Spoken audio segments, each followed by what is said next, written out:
షాద్ నగర్ వైపు ఉన్న మన స్వర్గసీమ వెంచర్లో ప్లాట్లు కొన్న వాళ్ళంతా సంతోషంగా ఉన్నారు. ఒక్కసారి విజిట్ చేయండి. Welcome to I dream. నేను ఉదయశ్రీ.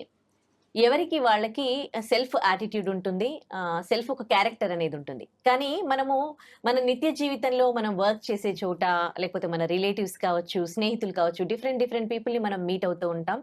డిఫరెంట్ మెంటాలిటీస్ని కలుస్తూ ఉంటాం. కొంతమంది సెన్సిటివ్ ఉంటారు, కొంతమంది హార్ష్గా మాట్లాడుతూ ఉంటారు, కామెంట్ చేస్తూ ఉంటారు, కొంతమంది సైకోలు కూడా. ఇలాంటి క్యారెక్టర్స్ అన్నీ కూడా మనం కలుస్తూ ఉంటాం కదా. కానీ సెన్సిటివ్ పీపుల్ హార్ష్ కమెంట్స్ని తీసుకోలేరు. మరి అలాంటి కమెంట్స్ వచ్చినప్పుడు ఏ విధంగా రెస్పాండ్ అవ్వాలి? ఇమీడియట్ స్పాంటేనిటీ కొంతమందికి ఉండకపోవచ్చు. మరి అలాంటి సందర్భాల్లో వాళ్ళు హర్ట్ అయ్యే సిచ్యువేషన్స్ ఉంటాయి. మరి ఇలాంటివి ఎట్లా హ్యాండిల్ చేయాలి సెన్సిటివ్ పీపుల్? ఇదే టాపిక్ మనం మాట్లాడుకోబోతూ ఉన్నాం. రామ్మోహన్ నమిలే గారు మనతో ఉన్నారు, సైకాలజిస్ట్. మాట్లాడదాం. నమస్తే సార్. నమస్తే అమ్మా. ఇది అంటే నాకు తెలిసిన వాళ్ళది అనమాట. చాలా మంది సెన్సిటివ్ పీపుల్ ఉంటారు కదా. సో వాళ్ళు ఎవరి జోలికి వెళ్లకుండా, ఎవరిని హర్ట్ చేయకున్నా కూడా వాళ్ళని వేరే వాళ్ళు హర్ట్ చేసినప్పుడు వాళ్ళు ఫీల్ అవుతారు. అండ్ స్పాంటనిటీ కూడా తక్కువగా ఉండొచ్చు వాళ్ళకి. దానివల్ల ఇమీడియట్ గా వాళ్ళు రెస్పాండ్ అవ్వకపోవచ్చు. తర్వాత మనసులో పెట్టుకొని బాధపడుతూ ఉంటారు, ఎందుకు నేనేమన్నానని, నన్ను హర్ట్ చేసింది, నన్ను ఎందుకు అట్లా మాట్లాడింది అని. సో ఇలాంటి వాళ్ళ గురించి మీరు ఏం చెప్తారు? వీళ్ళు ఇమీడియట్ గా వాళ్ళకి రెస్పాండ్ అయ్యి రివర్స్ గా మాట్లాడడం బెస్టా, లేకపోతే దాన్ని థింక్ చేస్తూ అట్లా బాధపడడము? ఏం సజెషన్ ఇస్తారు మీరు? టేక్ ఇట్ ఫర్ గ్రాంటెడ్ అని ఒక ఫ్రేజ్ ఇంగ్లీష్లో. We should not allow ourselves to be taken for granted by any other fellow. అంటే ఇతని జోలికి ఈమె జోలికి వెళ్ళకూడదు అన్న అభిప్రాయాన్ని మనము మొదటి 1-2 వాక్యాల్లో కానీ బాడీ లాంగ్వేజ్లో కానీ విసిరేయాలి. ఓకే. మీరు ఇంటర్నల్గా మీకు సెన్సిటివ్ ఉండొచ్చు, లేకపోవచ్చు, తక్కువ ఎక్కువన్నా కూడా this the primary this thing. అది ఒకవేళ మనకి కొరవడితే by practice you have to inculcate that habit. నేను మీకు వర్చువల్ దీంట్లో చెప్పడానికి 2 దుడ్డు కర్రలు మన దగ్గర ఉండాలి వర్చువల్గా. ఒక దుడ్డు కర్ర విసిరేస్తే దుడ్డు కర్ర, don't cross this line with respect to dealing with me. అంటే మనం మాటల్లో చెప్తాము, బాడీ లాంగ్వేజ్లో చెప్తాము, చేతల వరకు రానివ్వకూడదు. మాటల్లో ఓరల్ ఆర్ ఎక్స్ప్రెస్డ్ లాంగ్వేజ్లో అది చెప్పగలగాలి. అప్పటికీ వాడు ఒక్కోసారి తెగించి వచ్చాడనుకోండి, 2వ దుడ్డు కర్ర రెడీగా ఉండాలి, వేయడమే. అంటే వర్చువల్గా నేను చెప్పి మాటల్లో వేస్తే కూడా ఒక్కొక్కసారి మాటలు they will hurt more then the physical hurt. వాడికి తగులుతుంది కదా. వాడు ఎందుకు వచ్చాడంటే లైన్ క్రాస్ చేసి he thought that I can be taken for granted, ఇతనితో ఏమైనా చేయొచ్చు, నేను ఆడుకోవచ్చు అని అనుకున్నాడు వాడు. But it is proven wrong. 2వ కర్రతోనే మళ్ళీ వాడు జన్మలో మన జోలికి రాడు. అంటే ఇది చెప్పినంత ఈజీ కాకపోయినా కూడా not impossible. We need to practice this అమ్మా. దెన్ సెన్సిటివ్ లెవెల్కి వస్తే కూడా, సెన్సిటివ్లో ప్రతి ఒక్కళ్ళకు ఉంటుంది, బట్ మనం అంత ట్రూ సెన్సిటివ్గా ఉండాల్సిన పని లేదు.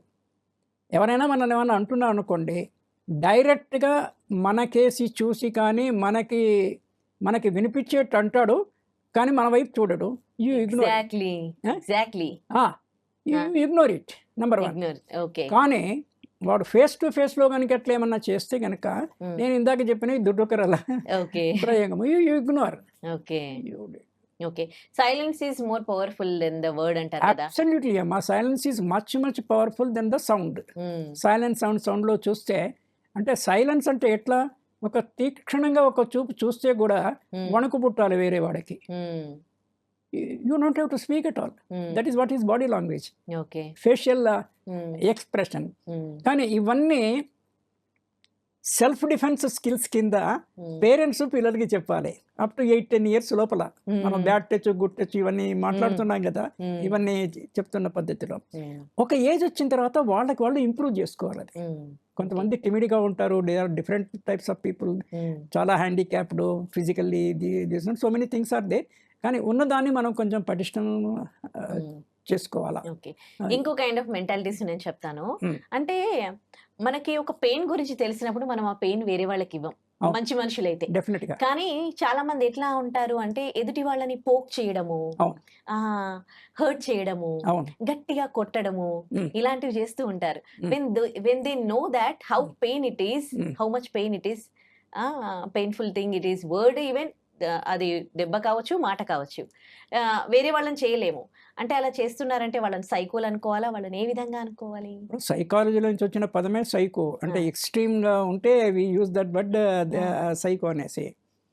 ఒకటేమా మాటనే ఒక్కోసారి సెన్సిటివ్ పర్సన్ని it will hurt more than the physical beat.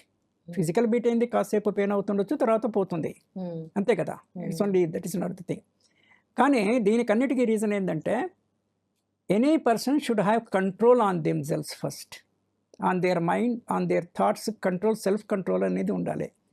అది ఎంతెంత లోపిస్తుంటుందో మీకు పేషెన్స్ పోయే అవకాశం ఉంటుంది. పేషెన్స్ కూడా ఎందుకు పోతుంది? టాలరెన్స్ లెవెల్, అంటే ఉదాహరణకోటి చైన్, టాలరెన్స్ లెవెల్ ఉండదు. అంటే you don't tolerate the other person. మనం జీవితంలో ఐసే 3 V's, 3 వీలతోనే మనం డీల్ చేస్తాము. ఇంగ్లీష్ ఆల్ఫాబెట్స్ వి, వాటి పదాల ఎక్స్పాన్షన్ తెలుగులో. వ్యక్తులు, తోటి వ్యక్తులతో డీల్ చేస్తాం. Gender neutral, irrespective of gender, తోటి వ్యక్తులతో డీల్ చేస్తాము. If you want you can include animals also. I say all life beings, కానీ we will restrict to human beings. రెండవది వస్తువులు, చైర్లు, utensils, whatever this things, వస్తువులు. మూడవది subject matter, any subject matter, art, science, music, anything. ఈ 3 వీలు తప్ప 4వ ఎంటిటీయే లేదు మనం డీల్ చేయడానికి. మీకేమన్నా స్ట్రైక్ అయితే యూ కెన్ షేర్. నా ఈ 3 వీలే.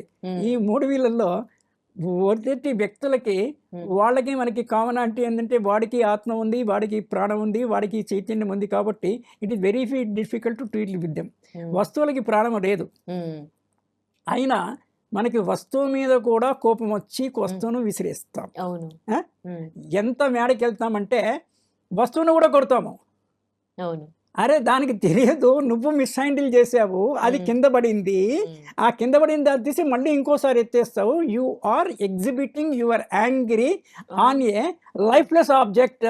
అంటే నీకు ఎంత వాట్ యు కాల్, ఎంత హాలోనెస్ ఉంది అనేది మనం అర్థం చేసుకోవాలి. ఇది వస్తువులు. ఇంకా విషయాలకి అంటే ఈ మూడిట్లో కూడా good, bad, ugly, these are the ranges. Or I say UMA, ఉమా, ఉత్తమ, మధ్యమ, అధమ. Class 1 people, class 2, class 3. వస్తువులు కూడా అంతే, విషయాలు కూడా అంతే. There is a bad literature, there is a good literatures. మనము గ్రూమింగ్ అంటే చిన్నప్పుడు 10 years వరకే అప్రాక్సిమేట్గా తల్లిదండ్రులు, కొంతవరకు స్కూల్ లెవెల్లో, ఆ తర్వాత మనము ఎప్పుడు గుడ్ కంపెనీలో ఉంటూ we need to groom other things. The basic అంటే వీ షుడ్ అండర్స్టాండ్ 2 things అమ్మా. ఒకటి, we should set a purpose of living. అది కామన్గా అందరు human beings to some extent it is same, కానీ ఇండివిజువల్గా it is different from person to person. That is the purpose of living. Set your purpose of living based on your swat.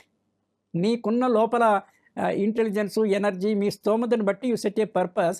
According to the purpose you create a way of living. The basic code, basic concept is hurt not self or others. Hurt not and harm not self or others. దీన్ని మీరు ఒక 25% follow అయినా కూడా life is wonderful. 100% దానికా నేను వెళ్ళట్లా. ఒక 25-50%లో కూడా దీన్ని మనము ప్రాక్టీస్తోనే, సాధనతోనే, సెల్ఫ్ అండ్ అదర్స్ అన్నాను. సెల్ఫ్ కూడా ఎందుకన్నానంటే, మీరు మీ ఎక్స్పీరియన్స్లో మీరు గమనించారో లేదో, కోపం వచ్చినప్పుడు కొంతమంది గోడ నెత్తికేసి కొట్టుకుంటారు. Did you see any time? చూసారు కదా. అంటే what should we read in that? అంటే ఎవరిని ఏం చేయలేక కోపం తన మీద బాగా చెప్పారు. వేరే వాడిని వీడికి కొట్టలేడు, కానీ వీడు కొట్టుకున్నాడు. That is number 1 thing. కొంతమంది వీడు కొట్టుకోడు, వేరే వాళ్ళని కొడతారు.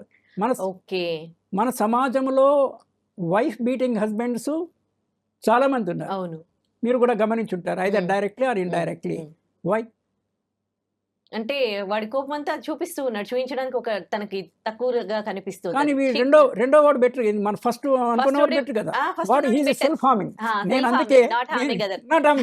అందుకే 2 చెప్పిన. I'm not self, harm not self, harm not other, hurt not self, hurt not others, ఈ రెండు ఉండాలి. చాలా మంది ఆత్మహత్య చేసుకుంటారు. చాలా మంది అంటే చాలా తక్కువ పర్సెంటేజ్ అయినా కూడా సబ్స్టాన్షియల్ నంబర్. అవును. పేపర్లో every alternate day somebody is doing some these things. ఆత్మహత్య ఎందుకు చేసుకోవాలా? వాళ్ళు ఇంకేం చేయలేక వేరే సొల్యూషన్ లేదు అని అనుకుంటారో ఏమో, మైండ్ సెట్ ఎట్లా థింక్ చేస్తారు. అది అంటే దీని మీద కూడా ఒకసారి ఏదో కనెక్షన్లో వచ్చినప్పుడు ఏంటంటే ఒక టెండెన్సీ ఉంటుంది, అది సైకలాజికల్ డిఫెక్ట్. ఆత్మహత్య చేసుకోవాలి, సుసైడల్ టెండెన్సీ అని కొంత చాలా తక్కువ మందిలో ఇన్బిల్ట్ ఉంటుంది. అవును. అన్నీ ఉన్నా చేసుకుంటారు, ఏమీ లేకపోయినా చేసుకుంటారు. ఎక్స్టర్నల్ రీజన్ వాళ్ళకి పెద్ద రీజనే కాదు, అదే రీజన్ వాళ్ళ టెండెన్సీ. అది అంతే. రీజన్ ఉండి చేసుకునేది అది ఎక్స్ట్రీమ్లో, అది సపరేట్, అవి చాలా తక్కువ ఉంటాయి. ఫర్ ఎగ్జాంపుల్ కొంతమంది చాలా అప్పులు చేస్తారు, దే కెనాట్ రిపే. అవును. 40-50 లక్షలు లేకపోతే 2-3 కోట్లు అప్పు చేస్తాడు, దర్జాగా స్పెండ్ చేస్తాడు, కట్టడానికి లేదు. వాళ్ళు వచ్చి కొడతారని భయము. అంతే కదా సొసైటీలో జరిగేది. లేకపోతే వీడు బాగా తెలివైన వాడైతే వెళ్ళిపోయి దాక్కునేసి they how to insolvency petition పెట్టుకొనేసి కోర్టు నుంచి ఆర్డర్ తీసుకోవచ్చు. అంత లీగల్గానే ఉండదు. సో అలా భయపడి చేసుకునేవాళ్ళు కొంతమంది. ఎగ్జామినేషన్ రిజల్ట్ రేపు వస్తుందంటే ఈ రోజు రాత్రి చేసుకునే వాళ్ళు స్టూడెంట్స్ ఉన్నారు, రేర్గా కానీ ఉంటారు. అంటే తెల్లారి వారికి టెన్షన్, రిజల్ట్లో ఒకవేళ నేను ఫెయిల్ అవుతానేమో అనేసి. తెల్లారి చూస్తే వాడు పాస్ అయి ఉంటాడు, అయినా వీడు సూసైడ్ చేసుకుంటాడు.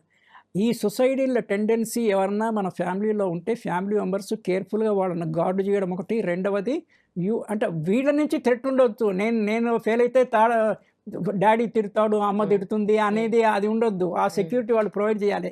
ఫెయిల్ అయితే ఏమైందమ్మా, రెండోసారి చదివితే you will get more marks అంతే. ఇప్పుడు మొత్తం ఇంత కెరియర్లో 1 or 2 years పోతే పెద్ద కంపరెంట్ పోయేది ఏం లేదు కదా. So these are all the things అమ్మా. బేసికలీ ఏంటంటే one has to improve at every stage of life. మీరు 30sలో ఉండండి, 40sలో ఉండండి, 50 years, still there will be some death. అది ఎప్పటికెప్పుడు మనం అబ్జర్వ్ చేసుకుంటూ we have to patch it, we have to. Okay, right. Thank you so much. Right, thank you. And don't forget to subscribe to iDream. And for more videos, please subscribe to iDream. Please subscribe to iDream. Please subscribe iDream. And please subscribe to iDream. For more videos, subscribe to iDream. please like, share and subscribe to the channel. Congratulations, iDream. Subscribe to iDream. Subscribe to iDream. So subscribe to iDream Media. iDream ki iDream team andarki huge congratulations. Please subscribe iDream Media. Please subscribe to iDream. Subscribe iDream. Please subscribe to iDream. iDream అంటే నా కళల channel subscribe చేసుకున్న నోరు తిరుగుతలేదు, మీరైతే గంట గుర్తు కొట్టండి. For more such videos, please subscribe to iDream. Subscribe to iDream. Please subscribe to iDream. Please subscribe iDream Media. Please do subscribe to iDream. Please subscribe to iDream Media. For best entertainment and information, please subscribe iDream.